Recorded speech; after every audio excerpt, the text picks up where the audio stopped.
आदमी जिसको रोक रोक के लोग अक्सर बोला करते थे, क्या तुम्हारी पत्नी नचनिया है, क्या तुम्हारी पत्नी भांड है, या इस तरीके के शब्द उसके लिए इस्तेमाल किए जाते थे, क्योंकि जो उसकी पत्नी थी वो सोशल मीडिया पर रील्स अपलोड करती थी, कभी डांस की, कभी लिपसिंग की, कभी डुएट वगैरह इस टाइप की करती थी। और वो जब ये रील्स अपलोड करती थी तो जो उसका पति था, उसको जानने वाले लोग थे, उसे रोक रोक के बोलते थे, क्या तुम्हें बुरा नहीं लगता, तुम्हारी पत्नी इस तरीके से काम कर रही है, जो ये काम कर रही है बेइज्जती वाला काम है। उसके बाद जब पति अपनी पत्नी को समझाने की कोशिश करता है तो पत्नी बोलती है, तुम्हें इससे दिक्कत क्या है, लोगों का काम है बोलना, वो तो बोलते रहेंगे, जबकि मैं तो कोई गलत काम कर भी नहीं रही हूँ, मैं तो सिर्फ रील बनाती हूँ, लोग मुझे पसंद करते हैं, मेरी रील्स को पसंद करते हैं और मुझे इससे इनकम भी है, तुम्हें प्रॉब्लम क्या है। लेकिन उसका पति इस चीज़ को सुनने को, मानने को तैयार नहीं होता और वो बोलता है कि नहीं, तुम किसी भी तरीके की रील्स वगैरह नहीं बनाओगी और सोशल मीडिया पर अपलोड नहीं करोगी, तुम पढ़ी लिखी हो, तुमने कोर्स किया हुआ है, आईटीआई का कोर्स किया हुआ है, सिलाई कढ़ाई का कोर्स किया हो, उसी में आगे बढ़ो, उसी में कुछ चीज़ करना चाहती हो करो, लेकिन ये सब चीज़ें मत करो, भगवान के लिए सब चीज़ें छोड़ दो। लेकिन पत्नी है वो मानती नहीं है, मुंह सुझा के बैठ जाती है, लड़ाई झगड़ा होता है, अपने मायके चली जाती है, ये लड़ाई का दौर शुरू हो जाता है और आना जाना शुरू हो जाता है, कभी इधर कभी उधर अपने ससुराल में।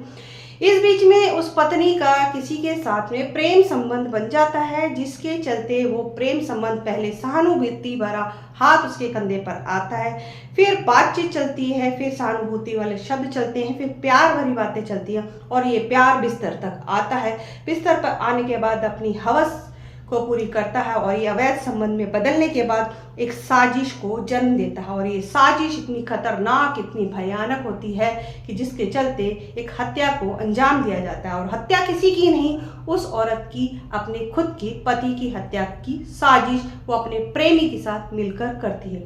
फिर से मेरठ की मुस्कान रस्तोगी का ये घटनाक्रम याद आ जाता है लोगों को कि आज की औरतों को जो इस तरीके की घटना को अंजाम दे रही है, आखिर हो क्या गया है, क्या उनके दिल में चलता है, ये अपनी हवस के चलते इस तरीके की घटनाओं को अंजाम दे रही है। तो जानते हैं क्या हुआ है ऐसी औरतों को और अंजाम क्या होता है ऐसे इंसानों का। तो इस घटनाक्रम में पूरा जानते हैं कहाँ की ये कहानी है। नमस्कार, आदाब, सत श्री अकाल, मैं हूँ सोनिया और जो ये घटना है आज मैं जो लेकर आई हूँ ये भी एक मुस्कान रस्तोगी वाले घटनाक्रम से जोड़कर देखी जा रही है, क्योंकि इस घटना में भी एक पत्नी ने अपने प्यार के लिए, अपने स्वार्थ के लिए अपने पति को बलि चढ़ा दिया, मौत के घाट उतार दिया। घटना है हरियाणा के भिवानी शहर की, जहाँ पर एक परिवार बहुत सुखी तरीके से रहता होता है और जो 29 मार्च की बात है ये 2025 की, एक सोशल मीडिया पे वीडियो बड़ा वायरल हो रहा होता है। उसमें पुलिस का जो एक वीडियो सोशल मीडिया पे चल रहा होता है, जिसमें एक कटा हुआ अलग एक हाथ दिखाया जा रहा होता है, जिस पर लिखा होता है परवीन, और ये अलग अलग प्लेटफॉर्म पे सर्कुलेट किया होता है पुलिस ने, क्योंकि वो जो हाथ मिला यानी वो जो बॉडी मिली होती है वो पहचान नहीं हो रही होती, उसकी शिनाख्त नहीं हो रही होती, इसलिए पुलिस ये एक सोशल मीडिया का सहारा लेकर उस बॉडी को, फोटो को सर्कुलेट करती है ताकि कोई शिनाख्त के लिए आ सके। जब बहुत दिन हो जाते हैं उसकी बॉडी को शिनाख्त के लिए कोई भी नहीं आता, तो वहीं पर 2 दिन बाद उसके जो पिता, एक बुजुर्ग एक इंसान और उसका एक साथ में एक बेटा साथ में आता है वहीं भिवानी पुलिस स्टेशन में। वहाँ पर आकर बोलता है कि मेरा बेटा है, परवीन नाम है, वो काफ़ी दिन से गुमशुदा है और वो मिल भी नहीं रहा है और हम बड़े परेशान हो से, हमने कहाँ नहीं ढूंढा, सब जगह उसको ढूंढ लिया लेकिन वो कहीं हमें मिला नहीं। जब ये बात पुलिस वालों को, जब वो लोग बोलते हैं, वो बुजुर्ग बोलते हैं, तो वो बोलते हैं कि एक जो लाश हमें मिली है, क्या आप उसे देखना चाहेंगे। तो वो जब वो देखते हैं तो देखते ही तुरंत पहचान जाते हैं कि ये तो उनका बेटा परवीन ही है, क्योंकि उसके हाथ पर लिखा होता है साफ साफ परवीन लिखा होता है। उसके कपड़ों से, उसकी बॉडी के जो स्ट्रक्चर होता है, उसकी हाइट वाइट होती है, उसके हिसाब से वो पहचान जाते हैं कि जो लाश है उसके बेटे परवीन की ही है। परवीन की उम्र 35 साल के लगभग की बताई जा रही है।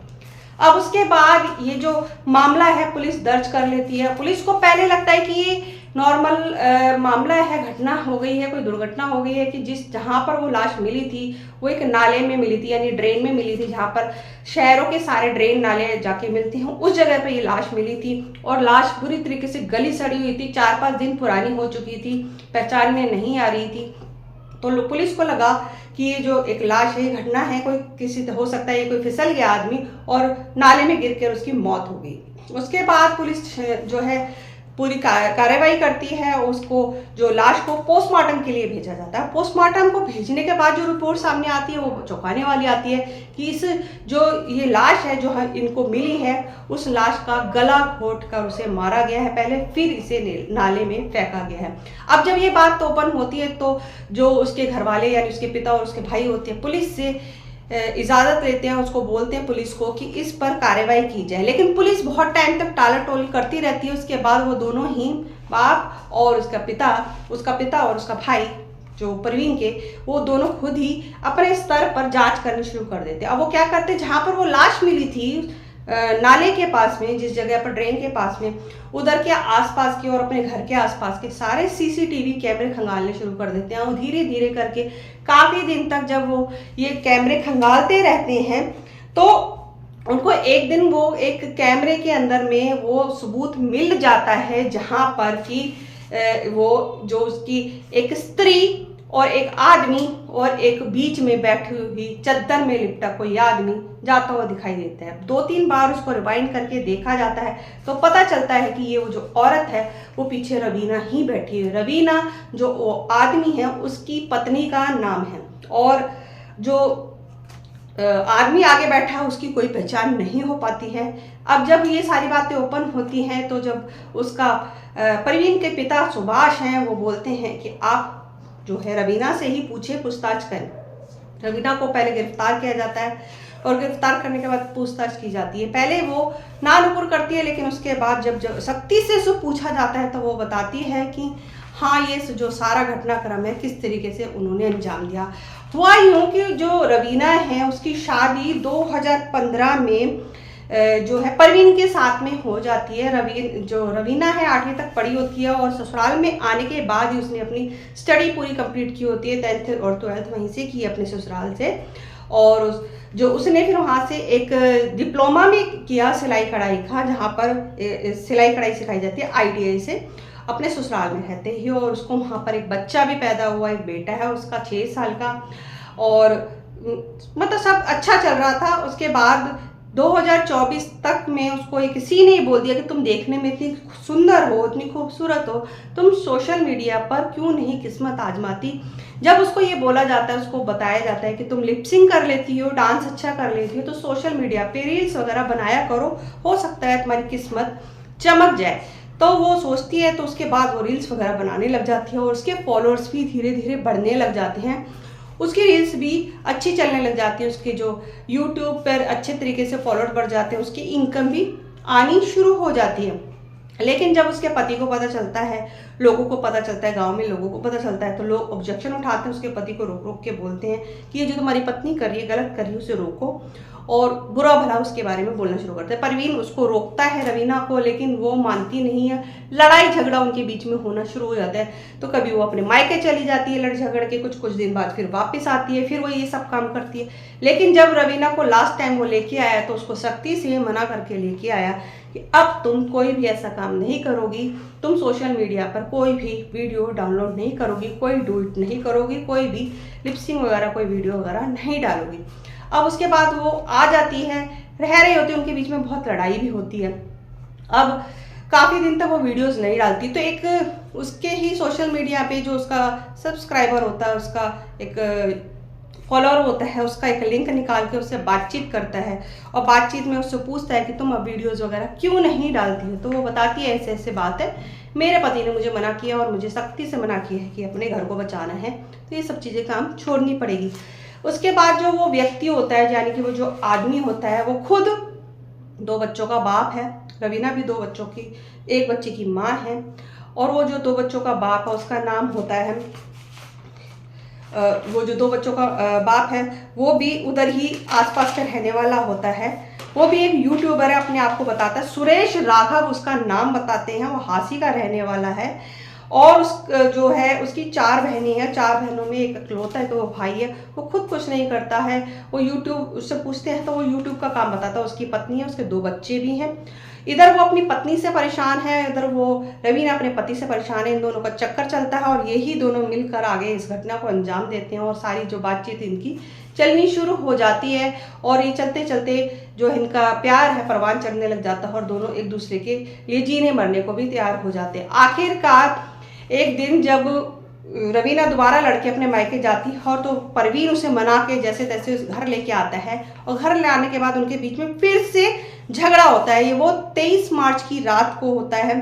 23 मार्च 2025 को वापस आती है और उसको वहीं पर जब आती है उसके बाद में उसकी झगड़ा होना शुरू हो जाता है तो उसको अपने प्रेमी को फ़ोन करती है और फ़ोन करके बोलती है कि आज ही हर तरीके से जो है ये काम निपटाना है और मैं चाहती हूँ कि इसको आज ही हम निपटा दें क्योंकि अब मेरे जो है सर से पानी गुजर चुका है, मैं इसके साथ अब नहीं रह सकती। वो अपने प्रेमी को फ़ोन करके वो घर पे बुलाती है और उसको बोलती है कि आज इसको हमने हर हालत में ख़त्म करना है। जो परवीन का घर है वो 2-3 मंजिल बना हुआ है, उसमें उसके पिता हलवाई का काम करते हैं तो देर रात तक वापस नहीं आते हैं। उसके नीचे वाले फ्लोर में उसकी देवरानी रहती होती है।